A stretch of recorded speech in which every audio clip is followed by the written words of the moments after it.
How's it going? Good evening, everyone. Thank you so much for joining me for what I am calling, against Andy's advice, the Friday night bonus hole. I will be taking no notes on this. Thank you very much. Starting now, Friday night episodes will have all of the things that I missed over the course of the week, and therefore I will be calling them the hole where I throw all my little bonus tidbits, and that name will be the bonus hole. Again, thank you so much for joining me. I can tell you are glad you did so already. Tonight we're going to start out by talking a little political, because that is, after all, the title, and apparently that's the secret to staying on YouTube's good side. We'll see how that works. Last night's video was monetized, and we got to talk about some spicy other stuff behind the scenes. Andy is saying this is a family show. That's why I explained what a bonus hole is. It's like a watering hole, except it's where you keep all the little bonus tidbits that you don't have a chance to get to during the week. I don't know what you're talking about, Andy. It's not a big deal. It's just a name I came up with totally on my own and has nothing to do with anything. And like I said, we're gonna start by talking about what the Blaze is hosting. I don't know what city they're doing this in, but they are having a great turnout of GOP candidates, and they are kind of sparring with each other, but not so much as they are with Tucker Carlson. So this is really fun. I hope the Blaze doesn't give me a hard time for showing these videos on here, but I don't think they will. We will see. They're not a big company like Bud Light, because last time we had a copyright question. It was because we played a Bud Light ad, which of course we'll never do again. Bud Light, very sensitive at that time with everything going on around their choice and influencers. But let's see what the Blaze has to say. Tucker Carlson takes the stage tomorrow, that would be today, for the first Republican presidential summit of the 2024 primary cycle. Here's a flashback highlighting some of Tucker's past clashes and disagreements with Republican candidates, and this is why I appreciate Tucker Carlson. He is happy to disagree with all of these people, just as they should be. This is why I respect him, right? He doesn't toe the line for any candidate. He's not in the bag for anyone. He's not saying that there's no vitriol coming from one camp in favor of another camp. He is being forthright and honest, and I appreciate it. So let's read this first one. I think the first one, this one's really good, because he flamed Asa Hutchinson today, and it went poorly. In fact, I think Glenn from the Blaze, why can't I remember his last name? I'm losing my mind. Glenn was saying that, I was going to say Greenwald, but that's not right. I was going to say Youngkin, but that's also not right. Kessler, also not right. There are too many Glens, okay?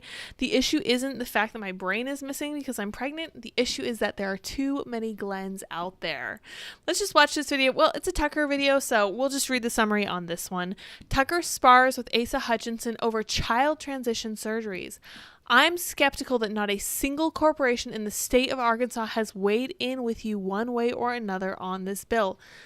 Let's listen. We'll take the risk. Let's see what they say. Of government that we don't have. No. There is not a single study that I'm aware of that shows an improvement in the mental health of children who take puberty blockers, who are chemically castrated. And you couldn't cite one. You're not familiar with the research. You were told by doctors that it's a good idea, and you went with it. But I just want to clarify very quickly. Have you, and I just want to be clear on this, have you spoken to any corporate interest in the state of Arkansas about this bill? Tucker, I answered that. I answered that question, and I said, no, I have not. No, you have another question. Okay.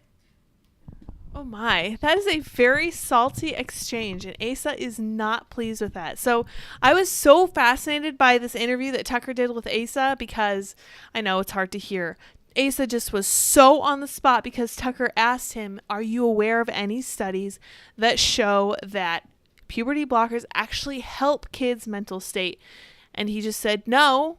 And then he asked if there were any companies that weighed in one way or another on the bill, heavily hinting that possibly some pharmaceutical companies are pressuring Asa Hutchinson to push this bill, making it possible for kids to access puberty blockers at younger and younger ages. And we got the Tucker face, which I love. I am so here for this. This is delightful.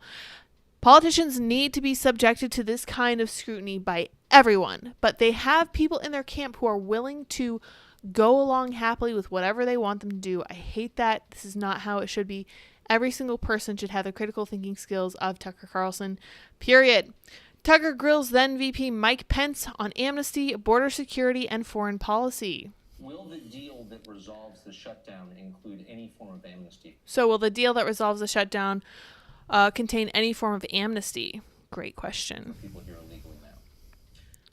Well, our focus is on... And Pence's response was, well, our focus is actually on other things. That's how you know you've got a good question. This is how you know that Tucker Carlson is a great journalist, and I am here for it. So he's clashed with Asa Hutchinson, Mike Pence, Nikki Haley. Tucker claims Nikki Haley is a fundamentally indistinguishable from the neoliberal donor base of the Democratic Party. Someone in the chat was saying Nikki Haley needs to drop out. The only candidate that's pulling at double figures is Ron DeSantis. Yes, and so, of course, is Donald Trump. But the only person that Tucker talked to today was Ron DeSantis. Tucker says the difference between Tim Scott and the president of Yale is just one of degrees.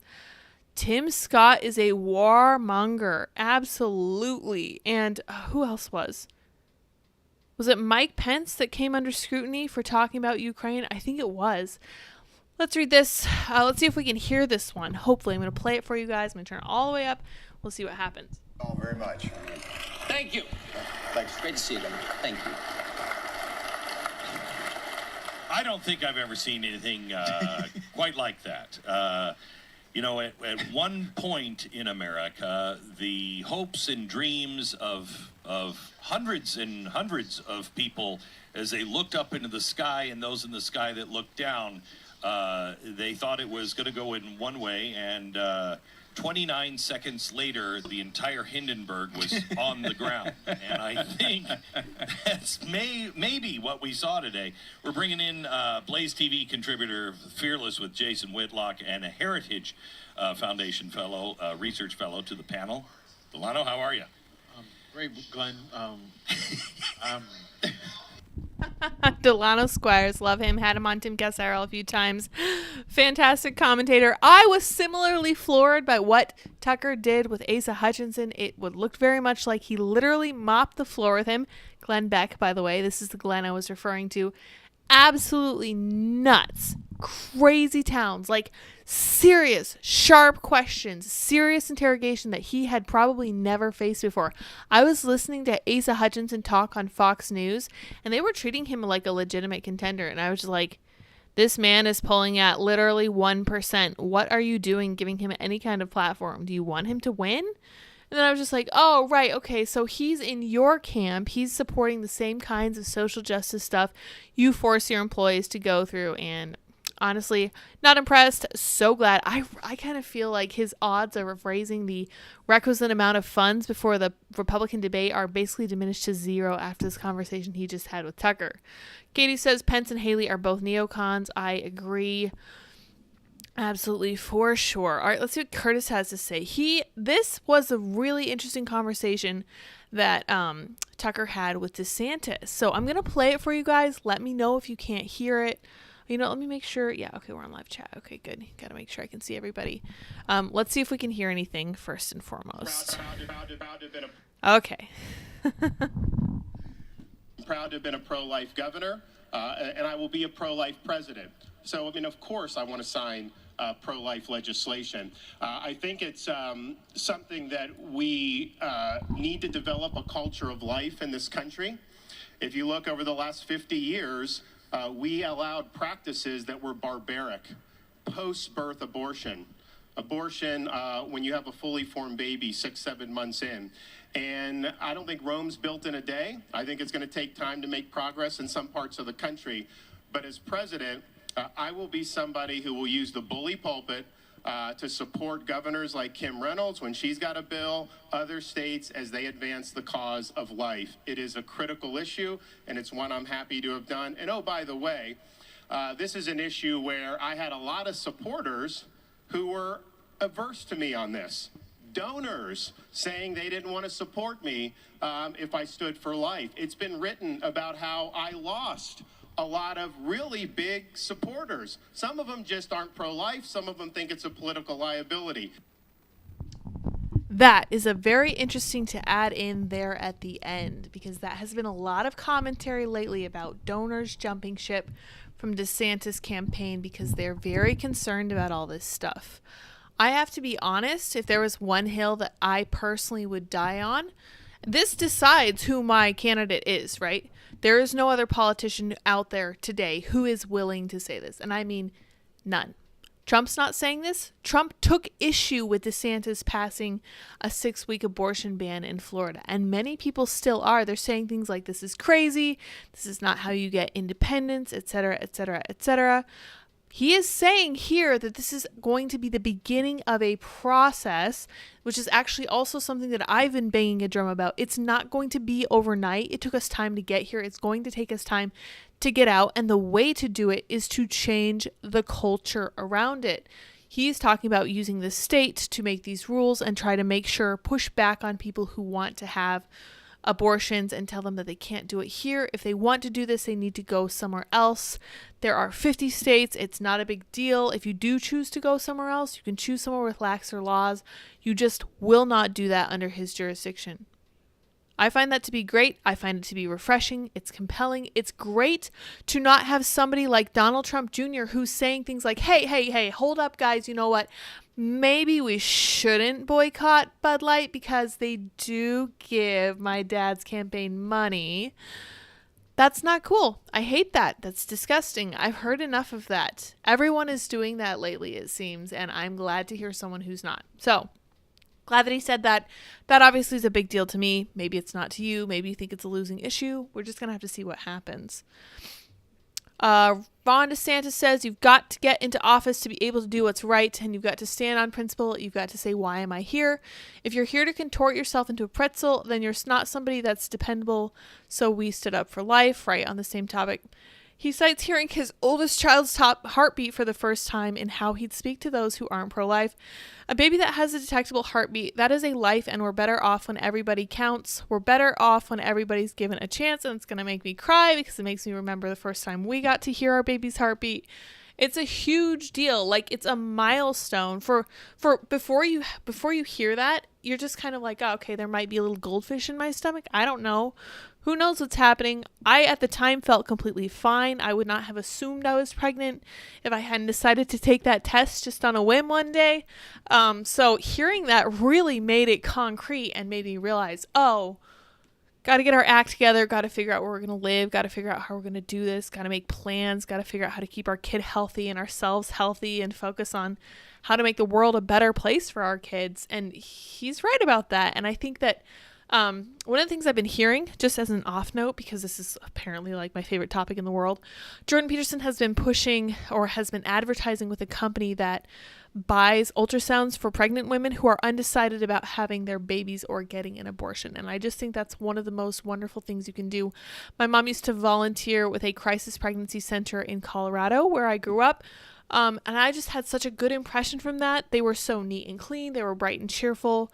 They would bring these ladies in and do everything they could to support them. And they would have, they had a gigantic, I actually remember this most keenly, but they had a gigantic, like, room the size of this room behind me, which is a generously sized room. And it was just walled with shelves that were just full of baby clothes. And they would go out of their way to help support these mothers and say, hey, if you need anything, we will help you with it while you're trying to figure out how to make having a baby possible, right? Because a lot of times people are scared, they're financially strapped, they're not sure what to do. Admittedly, most people don't get abortions because of actual extenuating circumstances, but mostly just because pressure is put on them, or they just feel like, oh, they're not feeling it. And instead of being responsible, they chose to make bad decisions. Now they're like, oh, well, I got to fix this problem. So I really enjoyed the time spent there, and I'm so glad there is that company that advertised with Jordan Peterson, because it's so important that people know what their full range of options are before getting an abortion, because they thrive in the dark. They don't want people to know the truth. And hiding things like ultrasounds. I don't know if you guys remember the movie Juno, but she said that she was compelled to keep her baby when she learned that her baby had fingerprints. And that's the kind of thing that seeing an ultrasound of this new little alien floating around inside you will do. Stuart Walker says, in my opinion, pro-life for life. I agree. Ron DeSantis, when asked about the problem of red tide, the left's forcing you into an electric vehicle is not going to change the climate. When China's building a new coal plant every week, I'm actually going to focus on the environment, Floridians like. And he does do that. So not only has he allotted lots of funds for the Floridian, the nature here is amazing. It is one of a kind. I've never seen anything like it. And just from the very little time I've spent out in it, I completely understand there's a deep need to protect this environment. And this isn't environmentalism as in, oh, we have to change the sun monster and figure out what's going on with the clouds. This is taking very real action to protect, for example, the swamps from getting a bunch of garbage in them, to go out there and to take out invasive species. There are lots of pictures of Ron DeSantis holding 20-foot long boa constrictors, ball pythons, whatever they are. They're an invasive species here in Florida. And they actually have a snake hunt, I think, every year. And he just goes out and he promotes it as hard as he can because he knows that in order to protect Florida, you have to keep invasive species to a minimum. And because these are invasive, they don't have natural predators. So they just go around killing all the small, fluffy, defenseless things, which is terrible when you think about it. So good for him on that count. Ron DeSantis on people from liberal states like New Jersey moving to Florida. So this actually is near and dear to my heart because Californians flooded Colorado and they turned the whole state blue, and they concentrated in places like Denver and Boulder, and they just turned those cities into basically San Francisco and LA light. And it was just gross to me. It was nauseating, and the cost of living skyrocketed just like it did in California. So let's see what he has to say about this. I think we drew people who believe in what we're doing. It wasn't just these were liberals who wanted no state income tax. There were a whole bunch of reasons it turned out pretty good. I hope he's right, because that's been my concern being down here and knowing that we live in a relatively blue county. My concern is that it's just going to be the same as it was with Californians in Colorado, and I hate it. So let's hear what he has to say about Ukraine, because this is kind of interesting. Let me rewind a bit. I served in Iraq during the Iraq campaign in Fallujah. I was attached to U.S. Navy SEAL Team 1. And remember, it started on what WMD. Then we had Al-Qaeda in Iraq. Then it was create a democracy. Then it was that. And so the lesson that I learned from there is if you're going to commit to do military, whether it's aid or whether it's troops, you need to have a concrete idea of what you're trying to achieve. And so from the time I got out of the sandbox and landed back in the United States 15 years ago until the present, I've always felt that. And so my critique of the DC foreign policy elite is that they are doing a blank check policy without telling us when we will have achieved our objective. And I believe that today, and I believe that then. Now, because you dissent from the DC foreign policy elite, they then try to smear you and say, oh, you must be for Putin. On the topic of Putin, let's hear a little more. I still think he's a bad guy. I've always thought Putin's a bad guy. I still think he's a bad guy. But that's a separate question for a leader who's got to look at the world in very clear-eyed glasses. You know that it's not all peaches and cream out there. And you have to make a judgment about what's in America's national interest. And so that's the position that I believe. And I also believe that I wish the DC elites cared as much about our border as they do about the Ukraine-Russia border. Because there's people pouring into this country. We have people dying from fentanyl overdose. The cartels are running the show.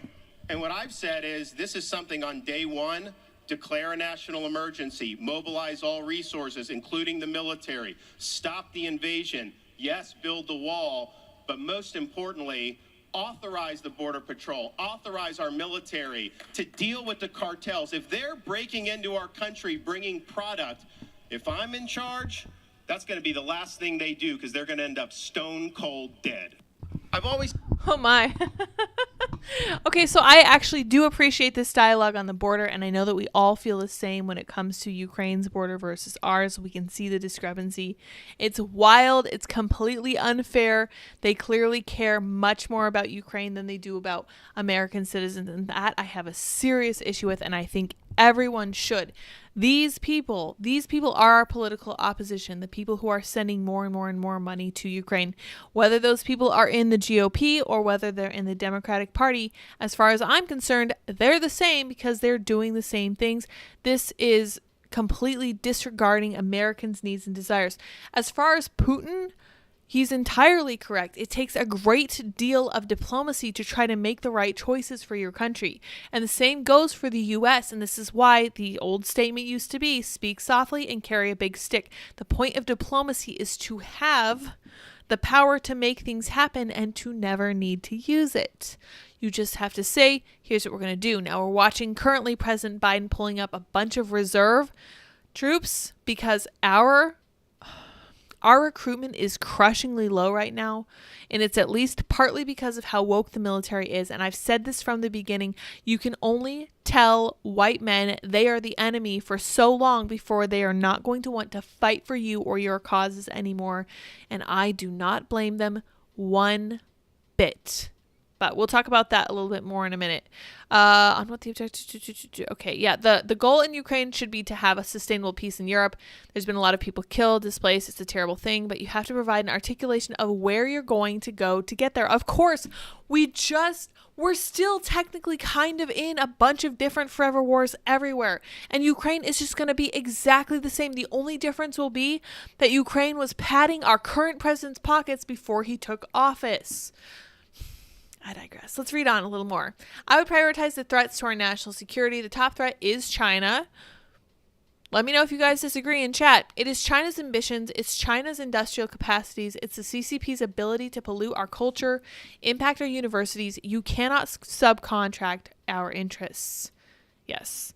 If we continue to be weak abroad and allow our culture to deteriorate, we can have a situation where our kids or grandkids are studying, memorizing 37 different pronouns in Mandarin, and we cannot have that. We've got to do better. That is a horrifying future.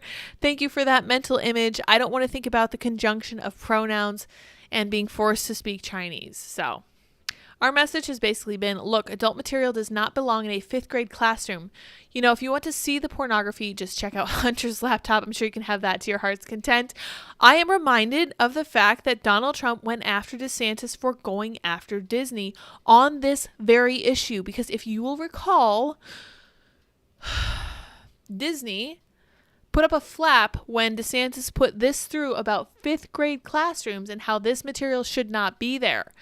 And instead of understanding that this is actually a seriously conservative issue that adult parents, that doesn't make sense. Parents, bipartisan, both sides of the aisle, parents in general, the voting bloc called parents, cares about. Donald Trump decided it would be a better strategy and a better tactic to not focus on the left, but to focus on his opposition from inside the GOP. And he's going at DeSantis from the left, and I can't help thinking that it's not going to work for him. I don't like it. I will not condone it. I will not promote Trump. That's part of the reason why. DeSantis is entirely correct. On fighting federal bureaucracy, there are thousands of positions in the executive branch appointed by the president. You've got to have all those people ready to go in January 2025. That's what he did in Florida. That's why he's been so successful here. You got to have all those people ready to go. You can't wait 2 years because these bureaucrats, they just take over. That's correct. Good observation. He has experience in government that Trump did not have when he started out in office, and I think that it would serve him well. You're the AG. Everything you have to deal with the DOJ and the weaponization of government, deal with the FBI. The left's going to rig you. You're either going down for that or you're not. And if you can't, you will fail. Look at Clarence Thomas. He doesn't budge. True facts. He's a true role model. Had I been president in 2020, Fauci would have been fired. People died as a result of censoring posts on COVID because they were censoring truthful information. The country would have been better off. Some kids got locked out of school for a year, at least a year. Yeah. He goes on along this vein, and I appreciate that Curtis is breaking this down for us. I was looking for some other posts.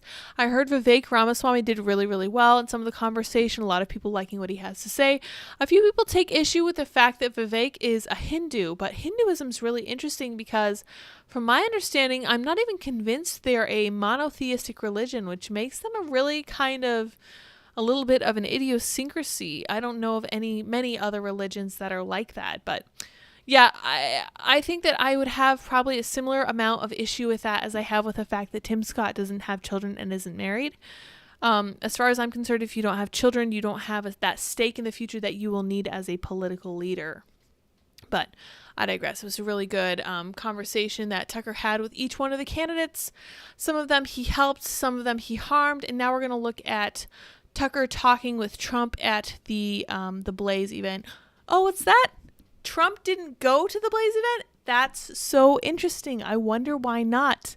This is a friendly event. Tucker Carlson has recently said that he really likes Donald Trump and would have asked him very good, very interesting questions that Trump, we know, has no issue answering. I'm not sure why Trump decided not to go, but I did see also that he skipped something in Iowa, so I don't know what exactly his play is here. But I'm sure it's very politically astute. We'll probably just have to tune in tomorrow and see where Trump was today. I think he's got the TPUSA event here right down the road from us, so we'll just have to see what happens, and I'll let you know what goes on there. Meanwhile, on the other side of the aisle, our current president is having all sorts of fun in Finland. This video is insane, and it makes my skin crawl. President pretends to gobble up little girl before sniffing her on the tarmac before leaving Finland, and Twitter has plenty to say about it. I also have plenty to say about it. But it is, again, at the end of the day, just more of the same that we have come to expect. Joe Biden, 80, pretended to nibble the little girl at an airport in Finland yesterday.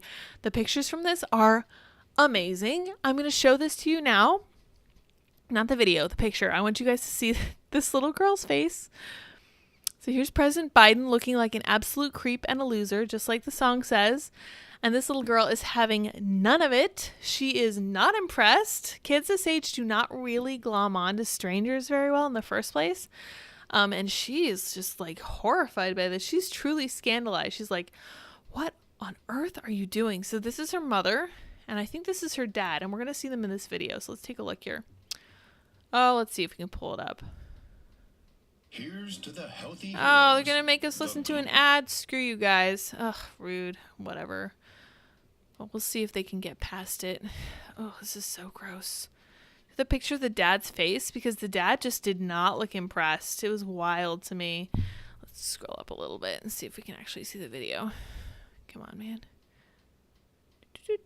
Okay, so we have Joe going in for a smooch, and she's like, ah, get this creep away from me.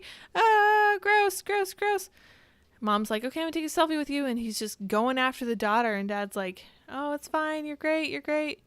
The look on his face, I really wish I could pause it better. He's just like, that was weird, and I didn't like that, and I feel uncomfortable with that, but I'm not gonna say anything about it because this is actually the president of the U.S. Psycho Clown, thank you for joining us. Glad you're here. We're just talking about Joe Biden being a huge creeper and going after kids. There is something wrong with this family, and I'm not just talking about the alternative substances that the son likes to do. I'm talking about the father, and this makes me very uncomfortable about any children he has ever been in contact with. This makes me feel like the plot of Sound of Freedom, all that stuff, is happening in the highest echelons of our American government, and it's disgusting. William says, what the heck is wrong with Biden? I have no idea. I would not even blame this on dementia because he's been doing this for years and years. And I have to say, it is technically correct that Biden has increased Europeans' estimation of American diplomacy or whatever. But at what cost? And also, why do we care very much what Europe thinks of us? It's just, I hope that this changes their minds about him. He's really gross and really creepy. And it's true that they like to think they're better than we are, but at the end of the day, they're the Prime Minister of Finland recently got ousted for being too big of a partier during COVID and being a party girl. Sanna Marin was the leader of the very feminist government of Finland, and now she got ousted because she did a terrible job and she preferred to party over doing actual work. Any parent that lets their children close to him anymore only has themselves to blame. He's been doing this for years now. That's right. Biden looks like the guy from The Simpsons. Yeah, he does. He looks like Mr. Burns. That's an insult to Mr. Burns. At least Mr. Burns had some principles. Ugh, so gross. Anyway, the Biden dynasty is doing well over there. Let's look at what the Republicans are up to. Hey, look at this. Republicans passed $886 billion anti-woke defense spending bill that limits abortion access for troops, funding of transgender medical care, and diversity and inclusion initiatives. That sounds pretty good. The only thing that I'm concerned about, as with all of this stuff, is that anytime they pass something really big like this, there's always something horrible tucked into the corner, right? And you know to expect it. Like, you'll see Rand Paul vote no on some of this stuff, and you're like, what the heck? Why is he doing this? And he's like, actually, if you go to the 45th page, you'll find that it funds this that they're not talking about. They give it a nice name, they wrap it up in nice values, supposedly, and then they pass it, and then they have the chance to do this. Very sneaky. We know they do it, but let's read on. Republicans in Congress have passed a defense bill that includes limiting access to abortion for troops, limits on transgender care for military. Let's see here. Included banning considering military recruitment from considering. Okay, so it's them, not me. I'm not going crazy. This isn't written well. Okay, the bill was set up to show down in the Senate over the amendments to include banning considering military recruitment from considering diversity, equity, and inclusion. That's very confusing. Sorry about that.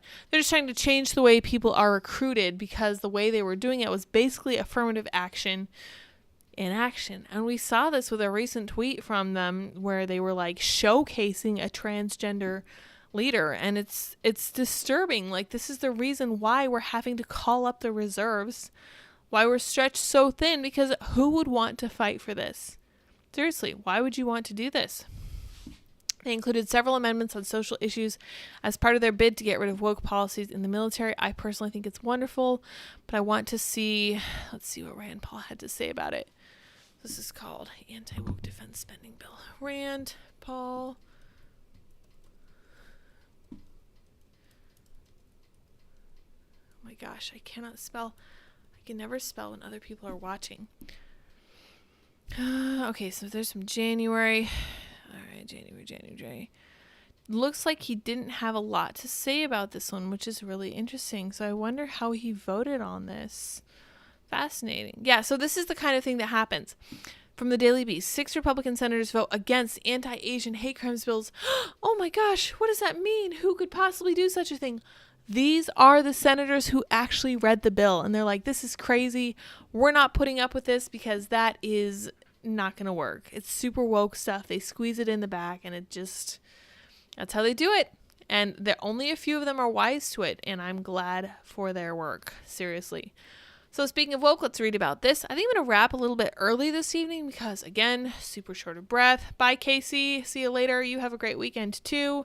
See you Monday. Millionaire benefactor pulls $400,000 funding from Arizona State University, citing left-wing hostility and activism after the college fired staff member who hosted 2 conservative talks, including one by Charlie Kirk. Good. Actually, I remember when Scott Adams did this with his alma mater, too. I don't remember where his alma mater was. I think it might have been Vanderbilt. Scott Adams pulls funding from alma mater. So this is a while ago. This is when he was just starting to pay attention to this. Wait, what? So here we have responses. Okay, so this isn't about that. So we're going to have to change the date on this. If you guys aren't familiar with how to change the parameters for searching on Google, you just have to go in and say, I want a custom range. We're going to go 1/1/2010 to 1/1/20. I think it was around 2018. And then that should give you what you're looking for. Aren't many great matches for your search. That's nonsense. Let's see what we have here. Interesting. Maybe they just worded it differently. Maybe just DuckDuckGo.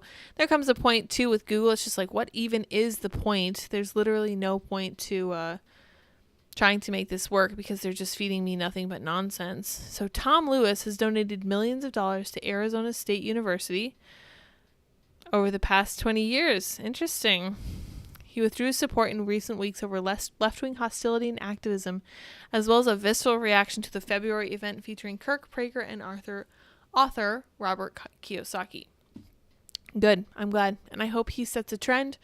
And I hope this continues until they all just fall apart and blow away in the wind, because I have had it with American higher education. They add nothing to the conversation. They bring people down actively.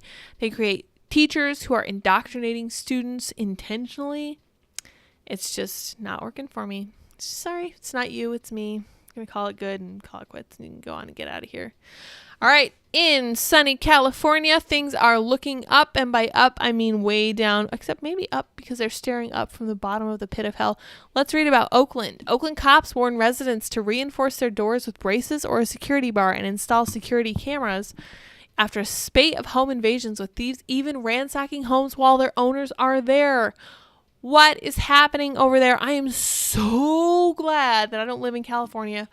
Holy cow. Jeez. Okay, so let's read their tweet.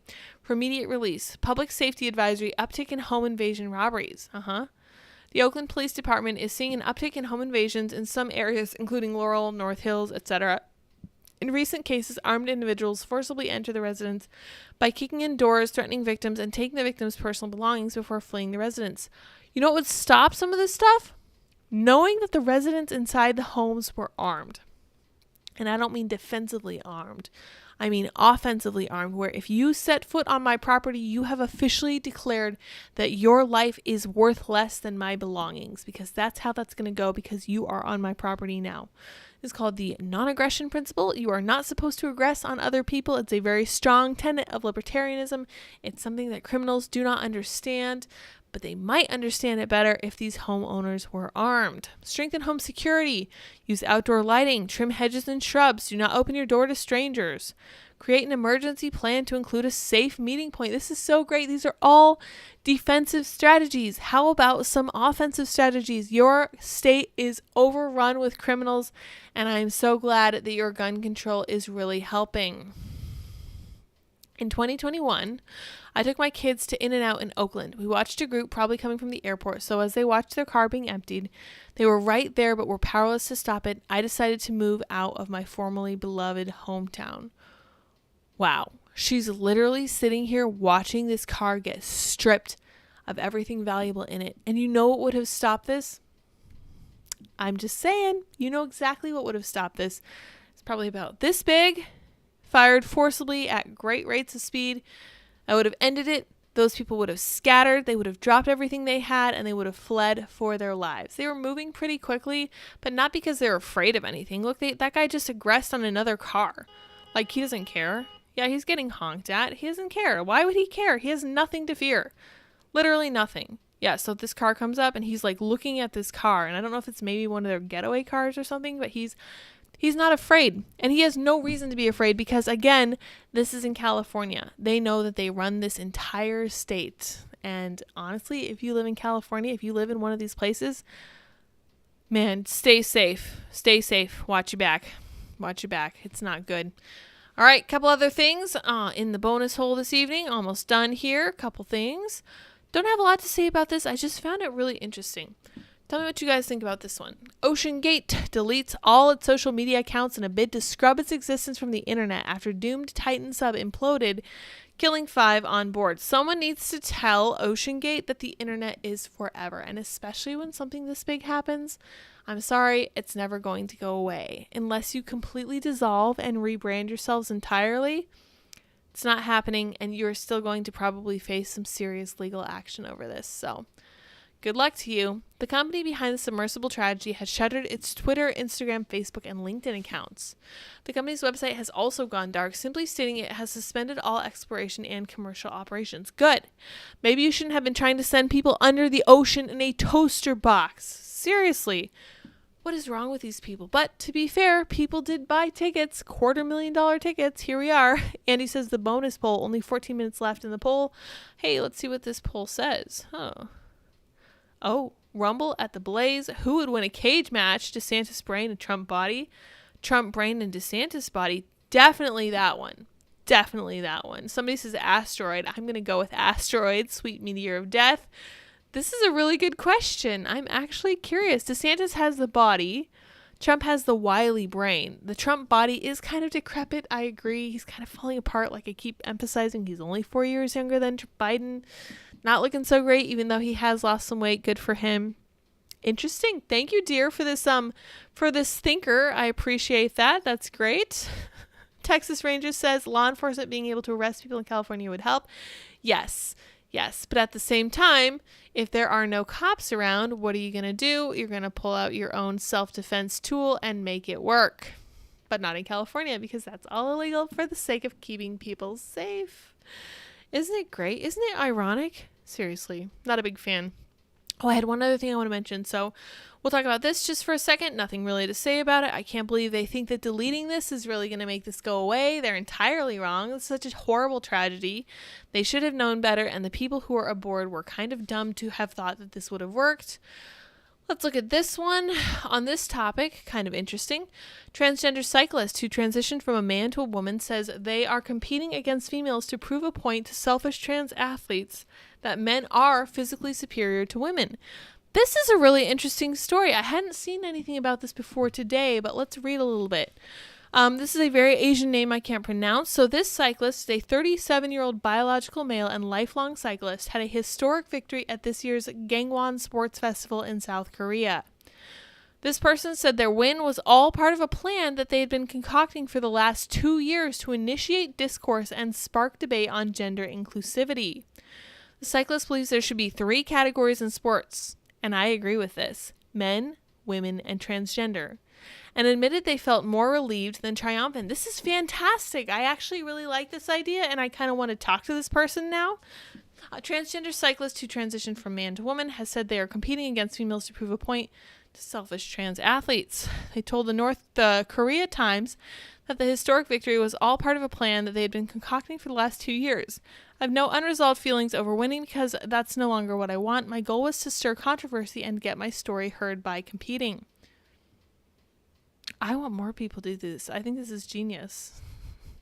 This person told the Korea Times that after that the historic victory was all part of the plan. Yep, we read that. Let's see here. At the same time, trans women athletes, no matter how hard they work, will never be truly honored for their wins. It could be like how we have many weight divisions in some sports. Under the current binary systems, female athletes will be discouraged and their hard work might not be recognized with the participation of transgender athletes. Yeah, so this is my biggest issue with affirmative action. So when you actually have somebody who has accomplished great things, if you see their skin color is in line with affirmative action, there will be a tendency to assume they achieve their success, at least in part, because of affirmative action. It's really not fair to them. It's not fair to anyone. I completely agree. I'm going to share this story on my Twitter because it's really good. In fact, I'm going to pull up this other story that I had that I forgot to pull up before we started. So let me see. I always send these to myself. Yeah, here we go. Intersectionality at play. I'm here for it. All Muslim Michigan Council votes to remove 2 commissioners who broke new rule banning flying of pride flag in city property. I just have to say, let's hear it for intersectionality, because Muslims and the social justice LGBTQIAA+ people are finally coming to terms, and it's going to be beautiful. Muslims are not like the LGBT people. Muslims take their faith seriously in a way that not even Christians in the U.S. do. So let's read. A Michigan city with an all-Muslim council has made waves banning LGBTQ+ pride flags in public buildings, has removed 2 members of a city commission for breaking the new law. Hamtramck, interesting name, population 27,000, is an enclave surrounded by Detroit. More than 40% of residents were born in other countries, according to the U.S. Census Bureau, and a significant share of Yemeni or Bangladeshi descent. On Tuesday, the council unanimously approved removing Russ Gordon and Kathy Stackpole from the Hamtramck Human Rights Commission for flying the rainbow flag over a public sidewalk, with a member saying they defy the rule of law. That would be correct. If this is the rule that they put into place and these people broke the rule, they're out. I think that's fair. It became the first city in America to have a majority Muslim population in 2015, and in January 22 became the first to have an all-Muslim city council and mayor in Amar Ghalib. I don't know how to pronounce these names again. In mid-June, the council voted to ban LGBTQ plus flags from publicly owned flag poles. Yeah, June would be the time to do that. That's crazy, crazy times. After a tense hours-long meeting that raised questions about discrimination, religion, and the city's reputation for welcoming newcomers. Yeah, guess what? When you bring in people from places like Yemen and Bangladesh, they're not as welcoming to newcomers as you are, and it doesn't matter whether you think they should be or not. It's just not going to happen. Not going to happen. And until you come to terms with the fact that other people from other countries think differently from you do, you're not going to be how you do. They're not going to be colonized by your way of thinking. They're going to resist, and you're going to have to go along with it because you're inclusive and diverse. What can I say? It makes you soft. It really does. They also unanimously approved a ban on the commission's flying any flags on city property. The council believes in fairness, neutrality toward our residents, and the rule of law, among other things for this community. We passed a resolution recently to do just that, and 2 of our sworn commissioners outright defied it and did what they wanted. Gordon was the chair of the commission, whose purpose was to promote mutual understanding and respect for multiculturalism and diversity. I love this story so much. Advocate for peace and justice, and encourage tolerance and constructive communication. People from these other countries, not huge on tolerance. Just throwing that out there because I have a realistic understanding of how this stuff works. Other countries, not America. America is the most progressive place in the world, and they view your viewpoints as colonization, and I can't say I blame them. Some members of the All-Muslim Council said the pride flag clashes with the beliefs of some members of their faith. Businesses and residents aren't prohibited from displaying a pride flag on their own property. That's fine. I think that's fair. We want to respect the religious rights of our citizens. The council voted unanimously to display only 5 flags, including the American flag, the Michigan flag, and one that represents the native countries of immigrant residents. Fine. The mayor made the flag a campaign issue when then-Mayor Karen Majewski flew one on city property in 2021. This is a winning issue in this community because this is a community comprised of people from countries that don't view diversity and inclusion in the same way Americans do. Oh my. Just last week, the mayor slammed an unknown person for putting a pride flag in the trash after former mayor Karen Majewski found it in the garbage. Majewski made a Facebook post hoping Governor Gretchen Whitmer's new LGBTQ plus task force would look into the new flag bill. I hope our governor's new LGBTQ task force will take a look at this and take it into consideration as the state of Michigan makes decisions about grants and other funding. And then she is taking pot shots at this bill. It's not going to work. Sorry. Flags carry symbolism. Those symbols carry social and political messages. It is clear that you are either ignoring, hateful, and or spiteful, said a transgender speaker. You sure about that? You really want to open that can of worms? Because we are being diverse and inclusive right now, and that means listening to what people from these countries say and believe. I just appreciate this so much, and I feel very pleased that this is what we are ending the week on because I think it's great. You want to bring these people in? Fine. Whatever. You want to keep them in your communities? Awesome. More power to you. But you need to understand the way they live, and you need to come to terms with that because they don't like the rainbow flag.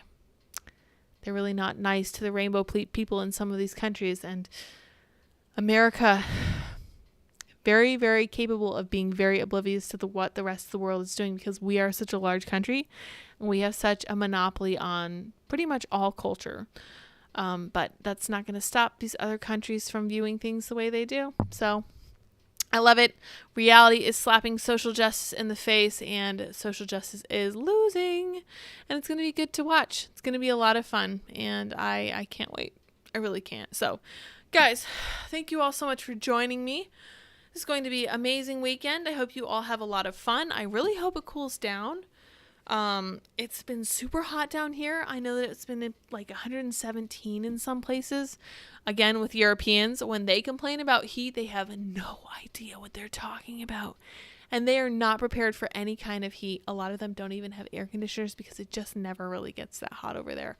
I don't want to hear any criticism of Americans complaining about heat. It gets hot here. I will say that people in South American countries have it a lot worse and they complain a lot less, but if we have the platform to complain about it, we should be allowed to. 117 is crazy dangerous heat. So stay safe out there, you guys. Stay hydrated, stay well, stay out of Target. Remember, thank you for joining us for this week's bonus hole. Join us next week for the next one where we just dump all our bonus bits. It's going to be exciting, as always. All right, you guys, stay safe, stay well, stay out of Target. Until Monday.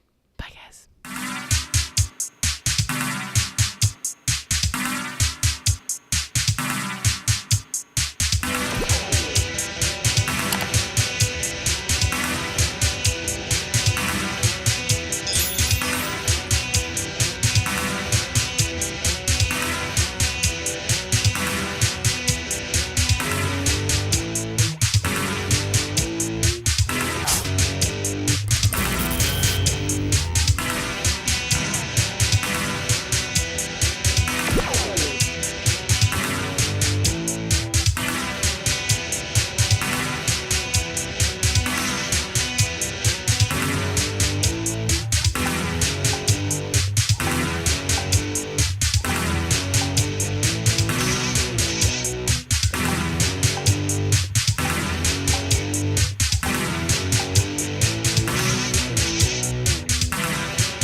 How's it going?